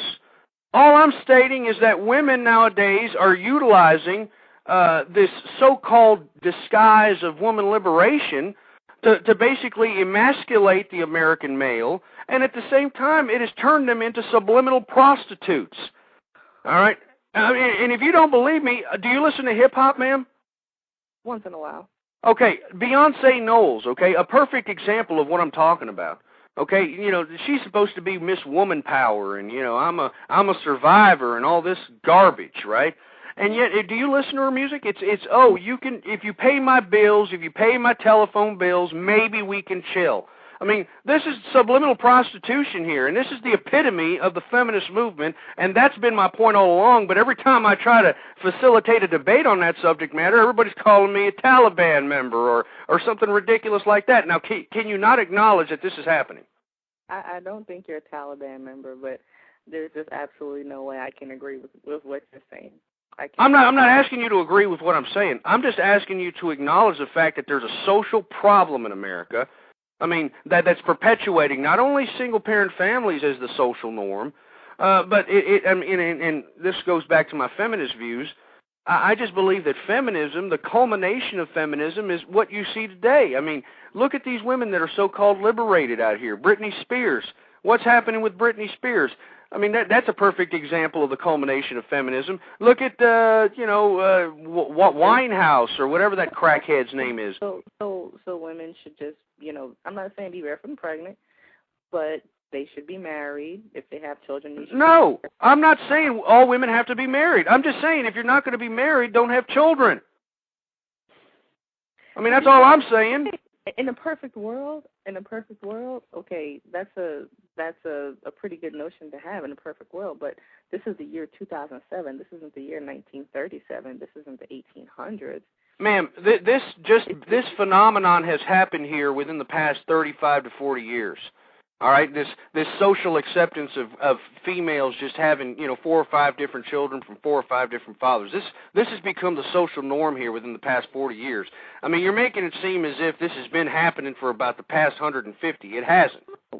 But I think, okay, and I can kind of see where you're coming from. But I think just like women shouldn't have children without being married. Well, that's education. You know, you should try to educate women, the little girls, and let them know, hey, if you're going Well, you can't. you're going to have children. But I'm saying, but you also need to educate young guys, because look at the culture of men. Look at, and I would say hip hop is a great example. Look at the culture of men. Okay, well, I fuck her, she suck my dick, and we do whatever we do, and I'm gone. No responsibility. I don't agree with that either. I'm not advocating that. You don't hear me advocating that. Well, but I think it's a matter of personal responsibility. Well, you know, and everybody says that. Everybody says that, ma'am. And you know what? Nobody has personal responsibility. So where do we go from there? By default. So nobody has personal responsibility, so it's automatically women's fault. By default, since nobody has responsibility, well, let's just put it on the women, because why not? Well, because with all due respect, ma'am, we've got women nowadays that are utilizing the guise of political correctness and liberation, okay, to basically subjugate not just the American male, America in general. We've got a gender-biased justice system that is completely gender-biased, which is absolutely ridiculous. I don't understand why more people aren't talking about the gender-biased justice system.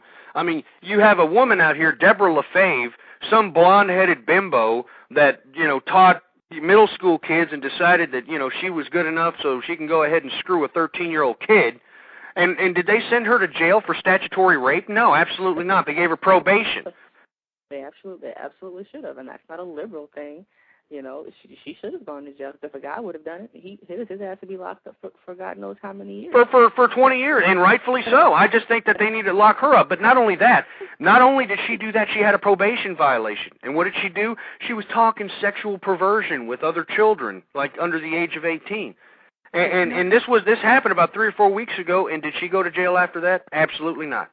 No, but you know what? I think to paint women as people who entrap men or ensnare men, just like nobody tells a girl to open her legs, nobody tells a guy to whip it out.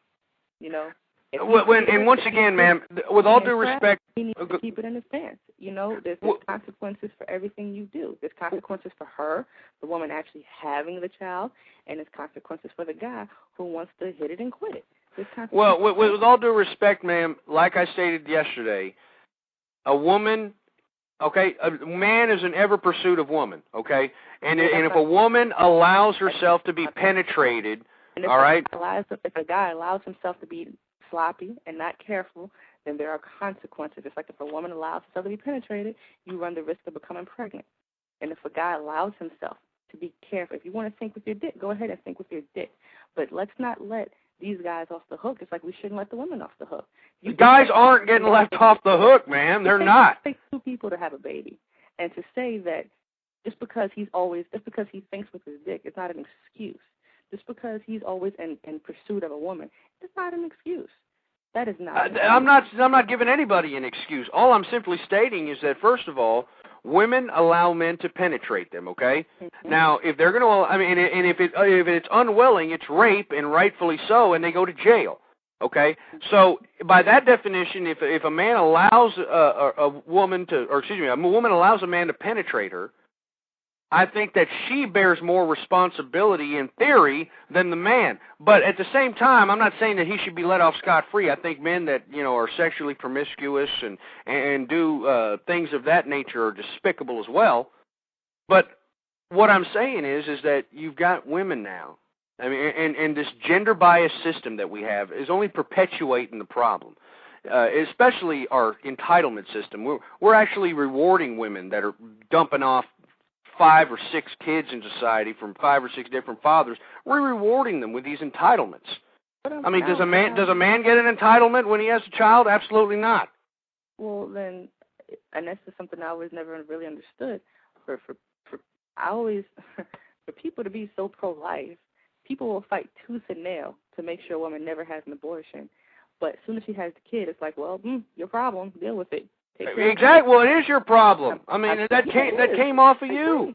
I agree, but it's like you everybody wants to have it both ways, and you really just can't have it both ways. And I do not think showing a little bit of empathy for someone, I believe just showing a little bit of empathy does not make you a liberal, doesn't make you a conservative, it makes you a human being. No, it absolutely. What I'm saying is people people are going to do dumb things, and just to pretend like we can have a world where that does not happen it's illogical. But we did have a world where this didn't happen. I mean, it wasn't that long ago.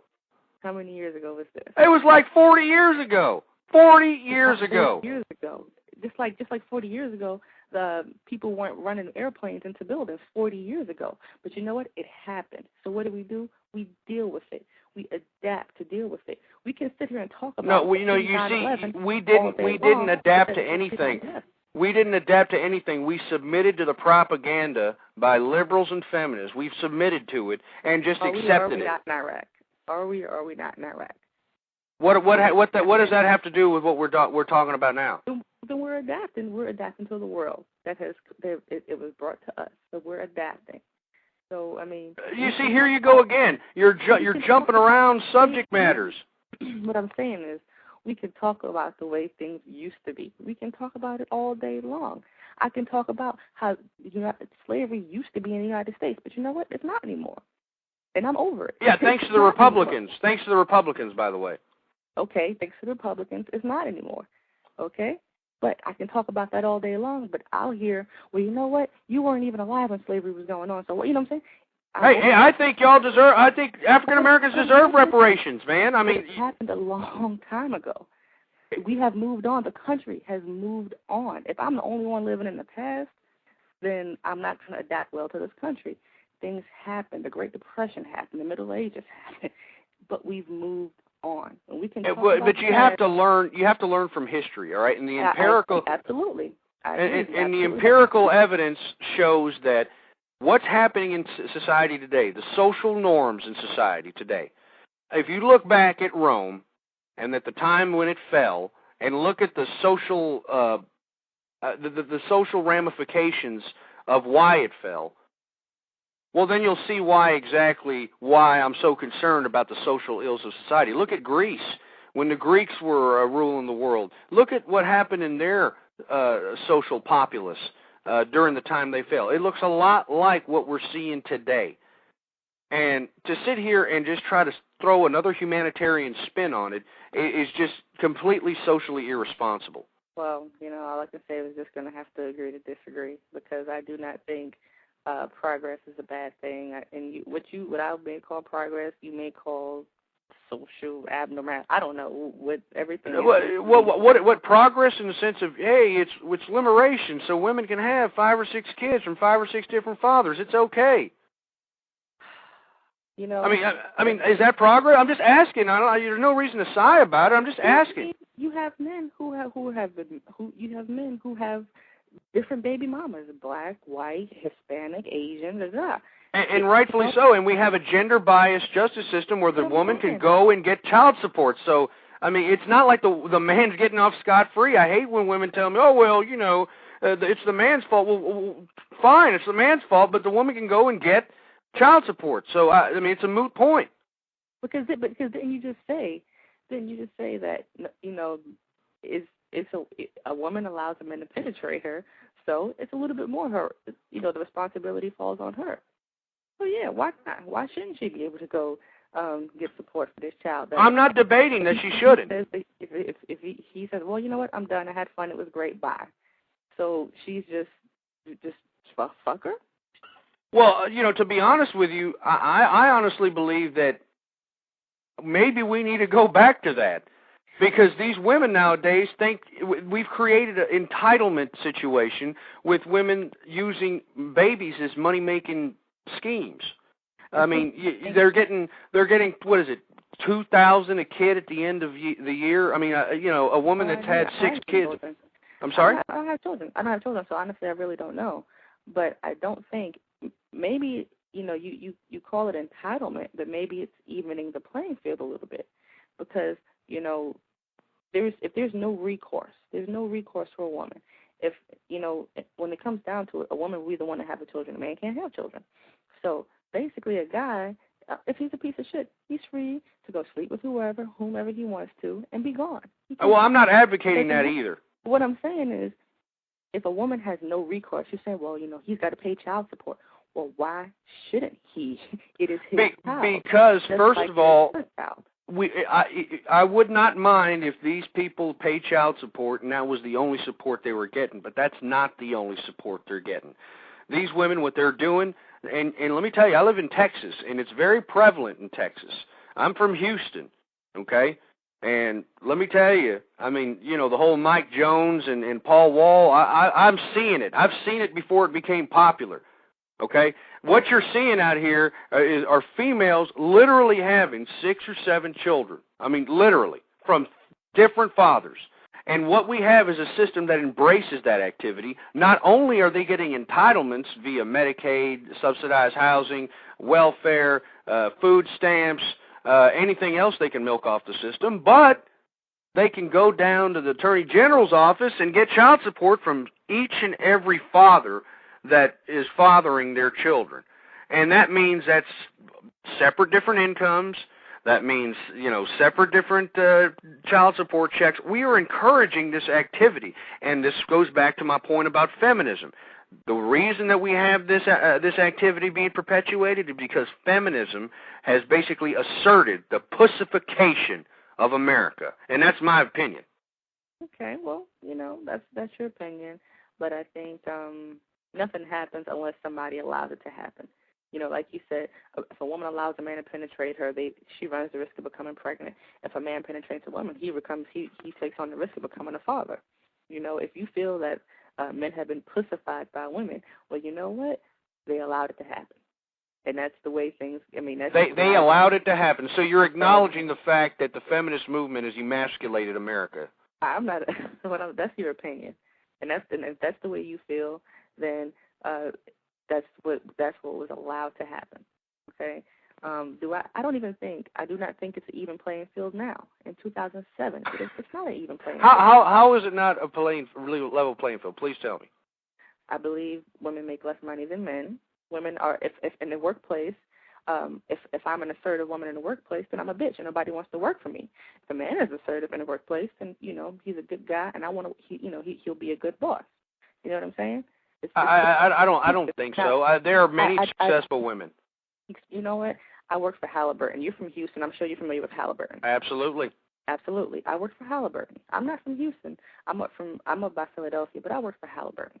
And I actually did pretty good with Halliburton. But I, as a woman, as a young woman, as an African-American woman, I had to prove myself in ways I never, ever thought I would have to.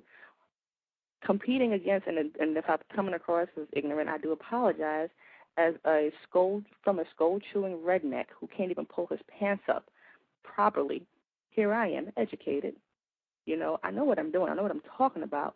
But here I am competing against a guy with a Confederate flag tattooed on his arm.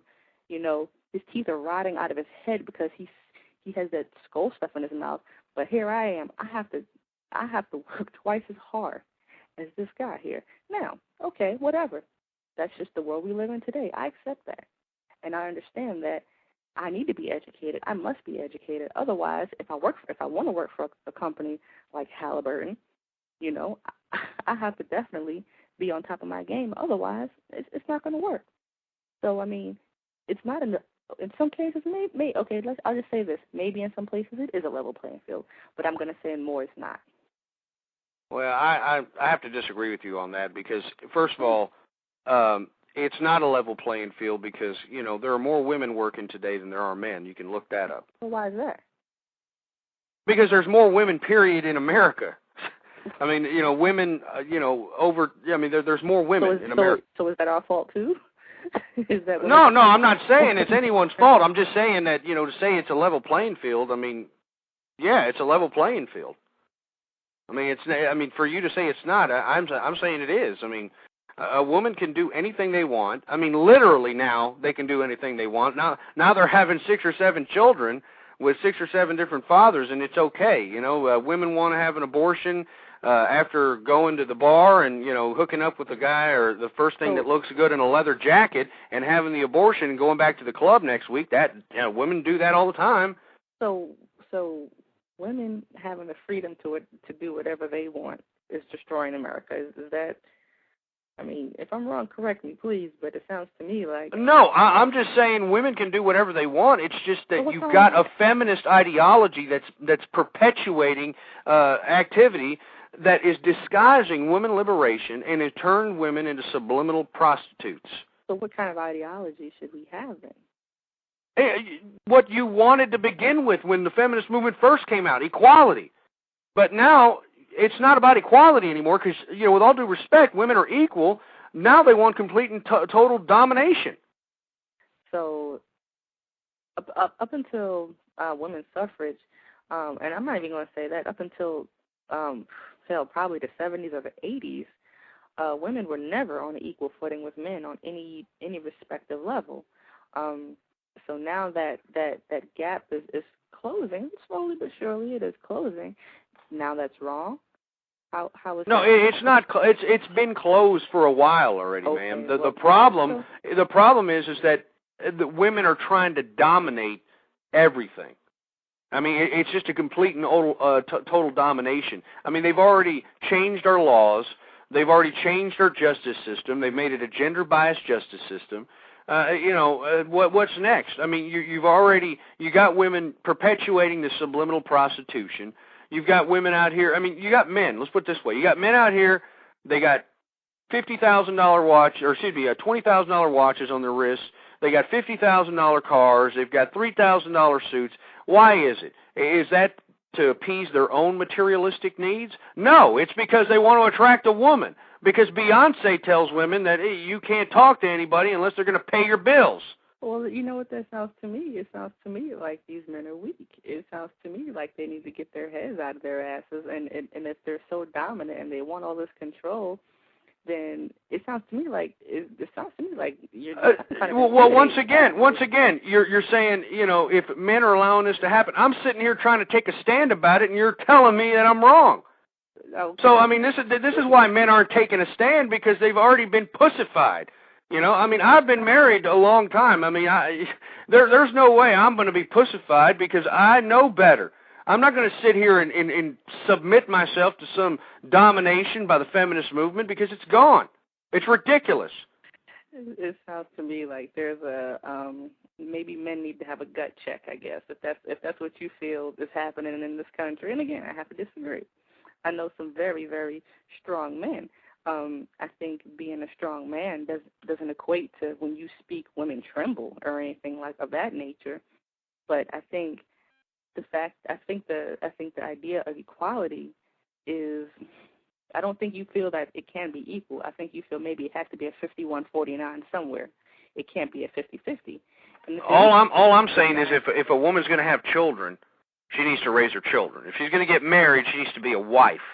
I mean, that's all I'm saying. And I agree. And if a man is going to be a father, then he needs to be a father. Absolutely. Hey, you're not going to... Look, I am not giving an excuse to these losers that are not being fathers to their children. I think that's gutless, it's stupid, it's pathetic. But you've got a society now that is embracing an activity where it's okay to just go ahead and just 6 different kids, 4 or 5 different divorces. I mean, this is the social norm, and you can attribute it to liberalism and feminism, and that's my personal opinion. Okay, and I understand that, but, just like these women who are having these 4, 5, 6 children, they're not having them by themselves. They're having them because they're having sex with men. And if men took a little bit of responsibility and said, no, I'm going to use a condom, or no, let's do this the safe way, then you wouldn't have women having these children. They're not having them by themselves. I can't have a kid by myself. I'm 27 years old. I don't have any children. And if I wanted to have children, I know there's only really one way to do it. Go have sex with a guy and get pregnant. But if I come across a guy that says to me, no, you know what, I'm not ready to have kids, so no, we're going to use a condom. No, I'm not going to get you pregnant. Then you know what, I'm not going to get pregnant. But if I decide to be irresponsible, but I come across a guy that says, no, I am going to be responsible, then you know what, I'm not going to get pregnant. So just like, and I'm not absolving women of anything. Well, it sounds like it. I have to happen to agree with you that, it's disgusting that if a woman has 4, 5, 6 children, just want to live off the government. I think it's disgusting, but she's not getting pregnant by herself. Okay. Well, we're going to have to leave it at that. I got about 5 minutes left in the show. I just want to go ahead and close it out. Thank you very much for calling in. Even though we disagree, I appreciate your insight otherwise. Well, thank you. Have a good night. You too. Thank you very much. Anyway, folks, that was Left of Center. Of course, we disagree on every single thing. But, you know, we were talking about the economic situation in America earlier, and I wanted to get back to that. Once again, I don't believe that what George W. Bush is doing right now is right. This economic stimulus package is something straight out of, you know, left-wing socialism. And I think the only reason that he's doing this is because he wants to leave a good political legacy. You know, he doesn't want to be the president that left a bad economy like Hoover. You know, he wants to make sure that the economy is just right. You know, he's giving us just enough cash to get us through the summer into the Christmas season, next Christmas, so that he can leave office, and then when the thing, you know, really hits the fan, that's when he's just going to basically, you know, dump the problem on another president's lap. And I just don't think it's very responsible to do so. So, what can I say? Okay, I think we need a leader in the White House that's going to organize the most intellectuals, the most innovators, the brainiacs, the geniuses. You organize them at a convention. Set them on one goal and one goal only, and that's to figure out what is the next innovation that's going to take us into the new age. You know, like I stated previous, Slick Willie, you know, Bill Clinton, the man who turned the Oval Office into the Oral Office, he likes to take credit for the 90s economy, but he had nothing to do with that. It has a lot to do with innovation. The personal computer became commercially viable to consumers, and that spawned all kinds of industries. .com booms, e-commerce, network administration, peripherals, and everything that goes in and out of the computer, software. I mean, that's what created the boom in the 90s, and that's exactly what we need here again, and that's what we need a president to understand. Organize a group of the most brilliant innovators and intellectuals, have a conference, put them on a goal, and tell them, look, try to find out what the next innovation is. Try to find out the world's most need. Let's try to find a remedy for it, and let's go from there. And once they figure out what the need is, that president can go to all the fat cats, all the big money men, and tell them, look, if you invest in what these innovators have suggested to me, this is the big new thing that's going to set our economy off. You invest in this tax-free on your profits. Tax-free on your profits. That's right. And that will spawn innovation, and innovation will create more jobs. And on top of which, what we need to do is we need to cut the fat out of everything in America. I'm talking about social entitlement programs. I'm talking about all these ridiculous programs that have done absolutely nothing for society except build up an entitlement generation that believes everything should be given to them. Given to them, given to them, given to them. And that's it. We need to cut that out, and we need to privatize education. We privatize education, that's going to cut a whole lot of fat out of the government's pocket. And let me tell you, it's not like these ridiculous teachers are teaching anyway. I mean, all they're doing is holding strikes every other year so that they can extort money out of the taxpayers' pockets. And what kind of student are they producing? An absolute buffoonery. That's what they are, absolute buffoonery. And we need to change all this, folks. And last but not least, the immigration problem, okay? We need to secure the borders. We need to get all these illegal immigrants out of the country because they are devaluing the cost of labor. They're devaluing the cost of labor. And that's what's ruining society at this point. We got to compete not only with the communist Chinese that are forcing their people to work in manufacturing jobs that used to be in America. They're forcing them to work for 15 cents an hour. You've got illegal immigrants coming into the country selling themselves out for $2, $3 an hour. That's why the economy's in bad shape. And that's why we need to change it, folks. Anyway, it's been great, folks. Thank you for listening. You can get back to me at MySpace now, myspace.com/ghostpolitics, all one word. I also got a blog now, I know I submitted to the blogosphere thing. You can get back to me there at Conservative Ghost. That's all one word, no underscores, no spaces. conservativeghost.blogspot.com. Get back to me. We're going to have another show next Friday, 9 p.m. Central Time. We are always here at the same place, same time. Friday, Saturday, and Sunday, 9 p.m. Central Time. All right, folks, until then, thank you very much for listening. I appreciate the great numbers. We're getting great numbers in here, and I appreciate it, and I thank to all the conservatives that are listening and everybody else. Long live the conservative movement and death to feminism. And I'm out.